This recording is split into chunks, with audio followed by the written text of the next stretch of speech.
Kepada sahabat terkasih di dunia sebelah, aku menulis ini dengan hati yang hangat dan rasa ingin berbagi yang tak sabar.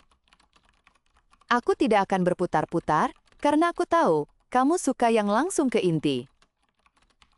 Hari ini aku ingin menceritakan caraku bekerja, caraku hidup, dan caraku bertanggung jawab di tempatku. Di sini kami memperlakukan sebab dan akibat seperti arus yang bisa diarahkan. Kami menyebutnya kontrak kausal. Kontrak kausal adalah kesepakatan yang menata bagaimana akibat menyusul sebuah sebab. Ia tidak menghapus sebab, tetapi ia membagi, menunda, atau mengalihkan akibat. Kamu mungkin merasa itu terdengar seperti sihir, tetapi bagiku ini hanya urusan sehari-hari. Aku bekerja sebagai staf magang di Biro Kausalitas kotaku. Tugasku adalah menilai apakah sebuah permohonan kontrak akan melindungi banyak orang atau justru menciptakan beban tersembunyi.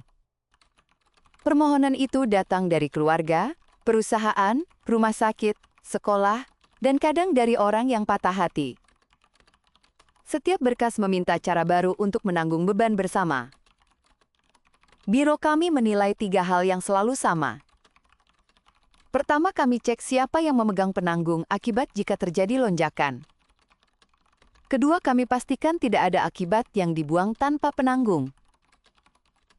Ketiga, kami pastikan catatan kontrak dapat diaudit oleh publik. Kamu bisa membayangkan ini seperti arus air yang dibendung, dibagi, atau dialihkan. Airnya tetap air, tetapi jalurnya menjadi lebih aman. Beberapa dari kami menyebut pekerjaan ini sebagai seni merapikan badai. Namun badai tetap badai, dan kami tidak pernah lupa itu. Aku ingin bercerita tentang satu hari yang berat dan satu hari yang ringan. Hari yang berat datang saat kotaku menghadapi ancaman banjir. Tim perencana ingin membagi puncak luapan menjadi hujan kecil yang tersebar pada beberapa malam. Mereka mengajukan kontrak kausal agar luapan tidak datang sekaligus. Aku yang diminta mengecek residu resikonya. Residunya bisa melanda kawasan miskin yang drainasenya buruk. Aku menahan napas dan membaca ulang perhitungan tim teknis. Perhitungannya tepat, tetapi tetap ada 7% peluang lonjakan lokal. Lonjakan itu kecil, namun bisa membunuh satu keluarga yang tinggal di rumah kayu. Aku mengusulkan penyangga sosial yang nyata dan cepat. Aku meminta agar kontrak mensyaratkan penggantian atap, membuka jalur air, dan menambah pompa darurat.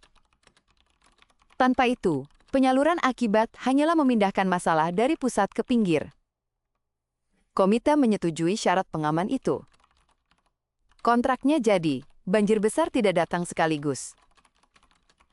Namun tetesannya terasa pada malam yang sunyi di gang-gang kecil.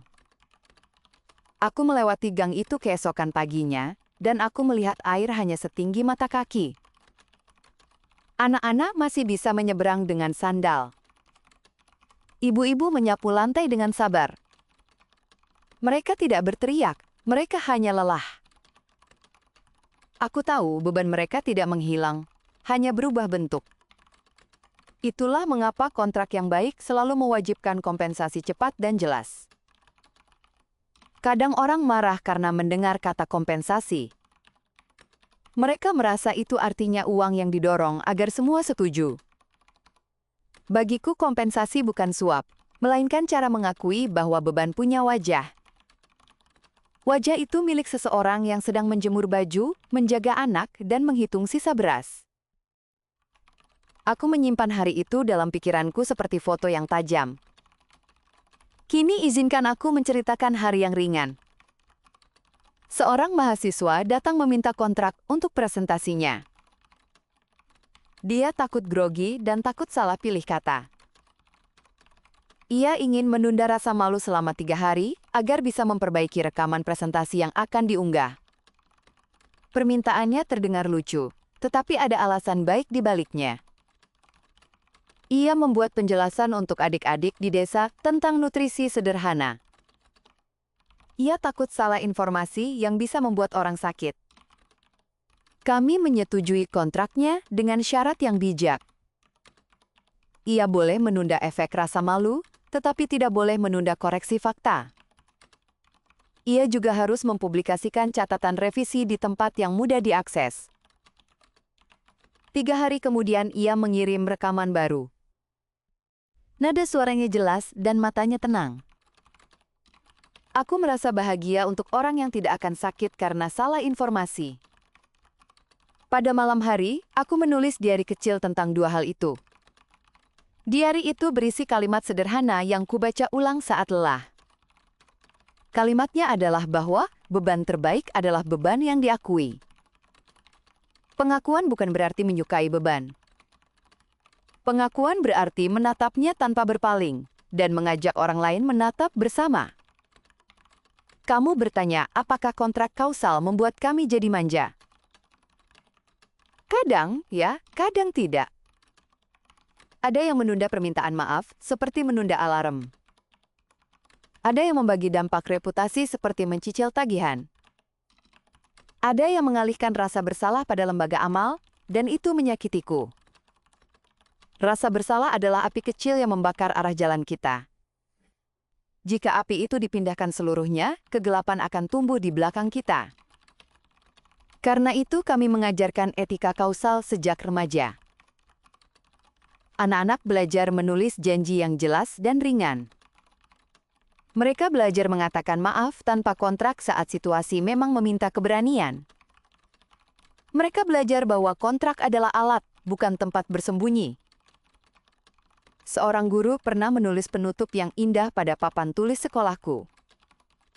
Kalimatnya berbunyi bahwa yang membuat dewasa bukan kontrak, tetapi cara menanggung porsi akibat dengan jujur. Temanku Rani pernah menawar akibat atas keputusannya pindah kerja. Dia takut ibunya merasa ditinggalkan. Ia meminta agar rasa sepi ibunya dibagi pada kumpulan kunjungan tetangga yang hangat. Ia menanggung biaya logistik, makanan, dan waktu kunjungan. Ibunya tidak lagi sendirian pada sore yang paling sunyi. Rani belajar bahwa membagi akibat bukan berarti menghapus kasih. Ia malah menemukan cara baru untuk menyatakan sayang. Aku sering berpikir tentang cinta dan kontrak. Cinta adalah keputusan yang menanggung akibat tanpa menghitung laba. Kontrak hanya membantu kita tidak menumpahkan beban pada orang yang rapuh.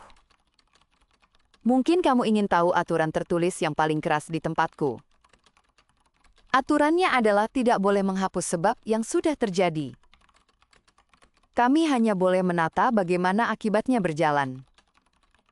Karena itu kami mencatat rantai, sebab pada katalog rantai yang terbuka. Katalog itu seperti buku besar yang bisa dibaca siapa saja. Di sana kamu bisa melihat siapa mengambil porsi mana dan kapan. Orang kota membaca katalog itu seperti membaca cuaca. Mereka mengecek apakah ada lonjakan akibat yang perlu diwaspadai malam ini. Aku melihat banyak hal berubah dari kebiasaan ini. Orang menjadi peka pada pola kecil yang biasanya diabaikan. Mereka menyadari tetangga yang tiba-tiba letih karena mengambil porsi akibat orang lain. Mereka datang membawa nasi dan tawa untuk mengangkat sebagian berat. Kamu mungkin tersenyum saat membayangkannya. Aku juga tersenyum saat menuliskannya. Namun tidak semua hari manis seperti teh hangat. Ada juga resonansi. Resonansi terjadi saat kontrak tumpang tindih dan menciptakan gelombang kecil berulang. Gelombang itu berkumpul tanpa terlihat, lalu menghantam tanpa sopan. Kami pernah mengalami ini pada satu musim penyakit musiman. Rumah sakit membagi beban rawat jalan menjadi kunjungan pendek yang tersebar. Sekolah juga membagi akibat ketidakhadiran menjadi tugas kelompok. Lingkungan kerja membagi target lembur agar tidak ada yang tumbang. Semua tampak baik sampai karyawan kecil itu kehabisan hari. Ia harus menutup beberapa beban sisa sekaligus pada minggu yang sama. Ia pingsan di halte bus setelah 3 malam kurang tidur.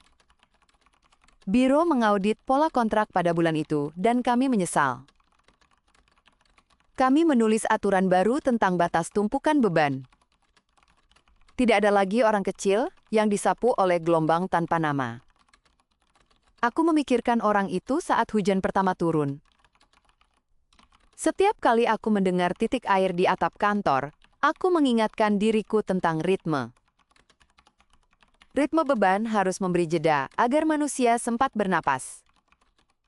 Kamu mungkin penasaran tentang diriku sendiri. Aku juga pernah menawar akibat yang kubuat pada orang terdekat. Aku menunda rasa malu selama 2 hari agar bisa meminta maaf dengan benar. Aku menulis surat yang jujur dan mengantar kue yang ia suka. 2 hari itu terasa panjang seperti jembatan yang goyah. Aku belajar bahwa penundaan tanpa pengakuan adalah penipuan halus. Karena itu aku menelponnya pada malam pertama untuk mengakui salahku. Kontrakku hanya mengatur tempo, bukan menutup mulutku. Ia paham dan kami tertawa kecil tentang kebodohanku. Sejak itu aku membatasi kontrak pribadi pada hal yang memang butuh jeda. Aku tidak lagi menawar hal yang seharusnya kukerjakan dengan tulus. Kamu bertanya, apakah pekerjaanku membuatku sinis? Kadang iya, saat melihat orang kaya membeli paket platinum. Mereka mengalihkan 80% rasa bersalah ke yayasan yang tidak mereka kunjungi. Aku mengusulkan agar rasa bersalah seperti ini tidak bisa dialihkan total. Sebagian harus diambil sebagai waktu hadir. Waktu hadir berarti menemui orang yang terkena akibat dan mendengar cerita mereka. Mendengar cerita itu mengambil tenaga, tetapi memberi bentuk pada kata maaf. Ada malam aku lelah hingga menutup mata di meja kerja.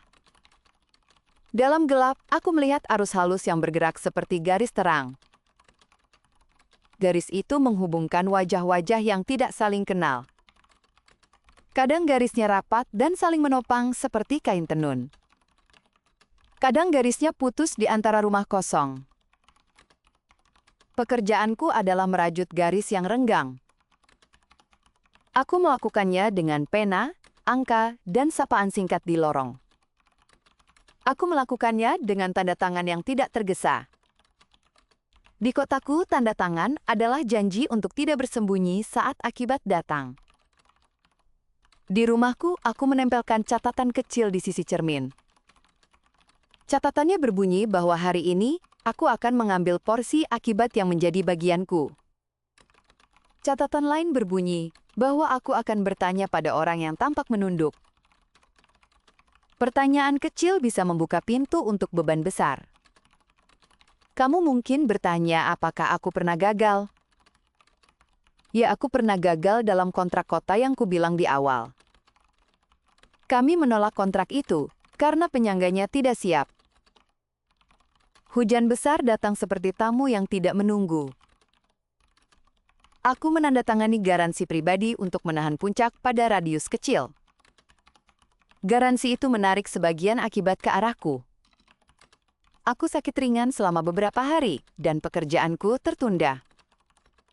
Aku tidak bangga akan itu, dan tidak menyarankannya pada orang lain. Namun, malam itu aku tahu keputusanku mengurangi jatuhnya 1 tiang listrik di depan sekolah. Anak-anak besoknya masih berbaris dengan gembira di halaman. Guru mereka mengirim pesan pendek yang membuatku menangis. Pesannya tidak panjang, tetapi hangat seperti pelukan. Ia hanya menulis terima kasih karena pagi ini aman. Aku menyimpan pesan itu dalam dompetku. Kadang aku membacanya sebelum menyetujui permohonan baru. Aku membaca untuk mengingat bahwa angka berdenyut karena manusia. Di beberapa kasus, kami memakai metafora sederhana agar orang paham. Kami bilang bahwa akibat itu seperti bayangan yang mengikuti langkah. Ia bisa dibuat lebih pendek saat matahari tinggi.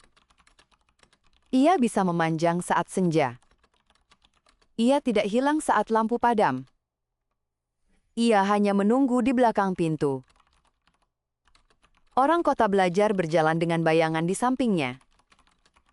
Mereka berhenti membuat bayangan orang lain lebih gelap tanpa izin.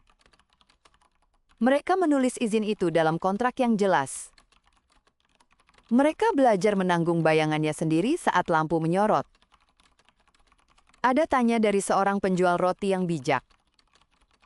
Ia bertanya, apakah kemanusiaan berkurang karena alat seperti ini? Aku bilang kemanusiaan justru meningkat saat alat dipakai untuk melihat wajah beban. Ia tersenyum dan memberiku roti sisa yang masih hangat. Roti itu manis dan membuatku ingat ibuku. Ibuku mengajariku mengaku salah sebelum tidur. Ia berkata bahwa tidur nyenyak tidak bisa dibeli dengan penundaan. Tidur nyenyak lahir dari keberanian yang sederhana. Aku menulis satu baris tambahan di cermin malam itu. Barisnya berbunyi bahwa besok aku akan berani ketika dihadapkan pada pintu sulit. Pagi berikutnya, kantor dipenuhi permohonan kecil. Ada sopir yang ingin membagi denda keterlambatan karena jalan rusak. Ada perawat yang ingin menunda rasa takut sebelum operasi. Ada tetangga yang ingin memindah sebagian marahnya ke kelas yoga. Kami menyetujui beberapa dan menolak beberapa. Penolakan bukan karena kami keras, tetapi karena beban tidak boleh disembunyikan. Kami lebih suka beban yang duduk di kursi sebelah dan ikut rapat. Beban yang tampak tidak menakutkan, ia malah mengajarkan kita bernapas. Kamu mungkin ingin mendengar cerita ringkas tentang anak kecil yang cerdas. Ia datang bersama ibunya membawa kertas yang rapi.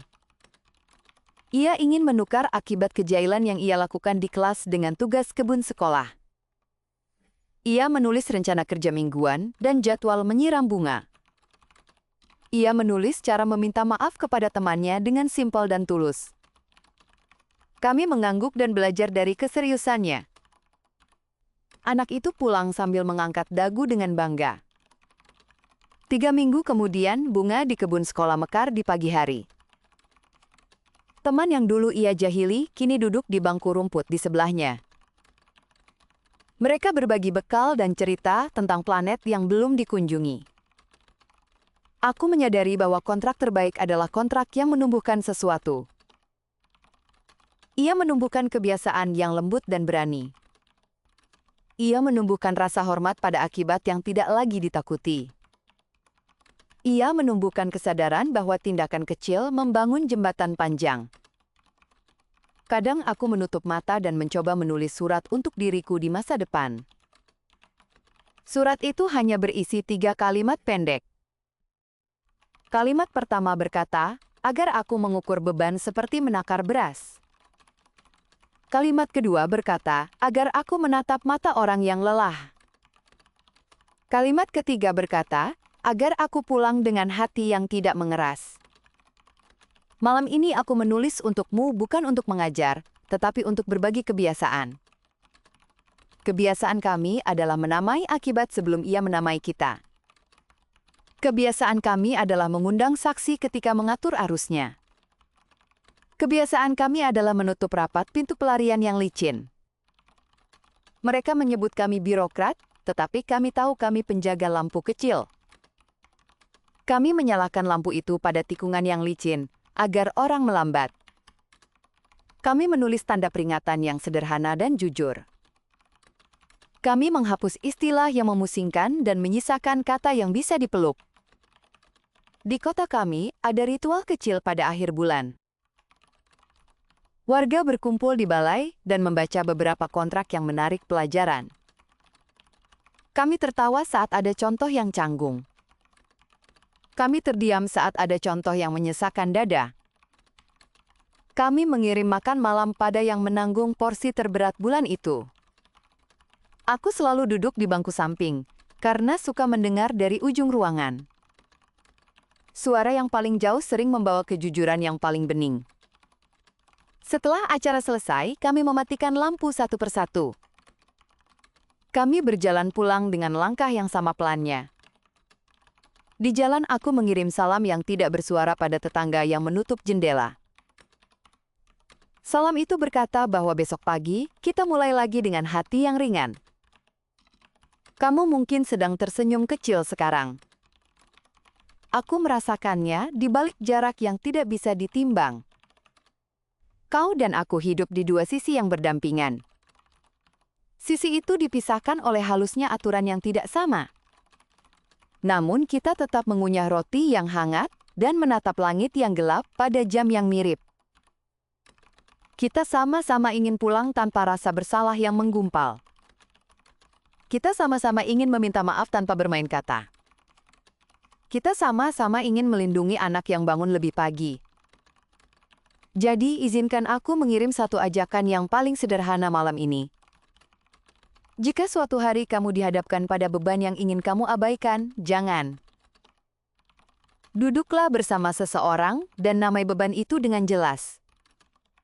Tanyakan porsi mana yang menjadi tugasmu hari ini. Tanyakan porsi mana yang boleh dibagi tanpa menyakiti. Tanyakan siapa yang harus diajak bicara lebih dulu.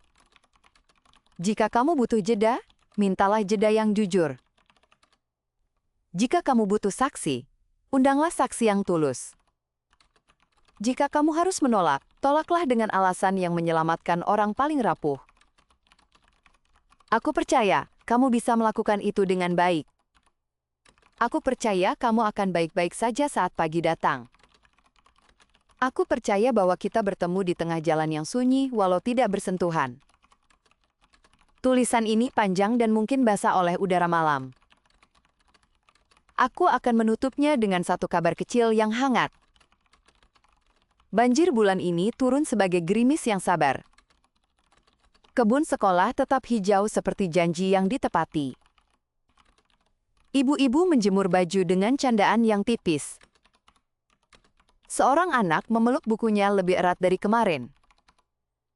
Itu cukup bagiku untuk hari ini. Untukmu yang jauh namun dekat, terimalah tanda sayang yang sederhana. Surat ini kuberi titik sekarang, agar kamu bisa tidur lebih nyenyak. Salam dari teman yang menjaga arus kecil di tempatnya. Salam dari yang mengatur ritme beban seperti menata napas. Salam dari seseorang yang mengharap kabar pagimu. Dari teman di dunia sebelah yang selalu mengingatmu, aku undur diri. Terima kasih sudah mendengarkan surat ini sampai akhir. Mohon dukung dengan menekan tombol suka, agar surat berikutnya bisa segera tiba. Tolong berlangganan kanal, agar kamu tidak ketinggalan pesan baru dari dunia sebelah. Tinggalkan komentar tentang bagian mana yang paling menyentuhmu, karena aku ingin belajar dari suaramu. Jika ingin mendukung lebih, kamu bisa berdonasi melalui kode QR di kanan bawah atau melalui tautan di deskripsi video. Di deskripsi juga ada tautan menuju karya lain dari seri yang berbeda, yang mungkin kamu sukai suatu hari nanti. Sampai jumpa lagi, jaga dirimu, dan kutunggu kamu di surat berikutnya.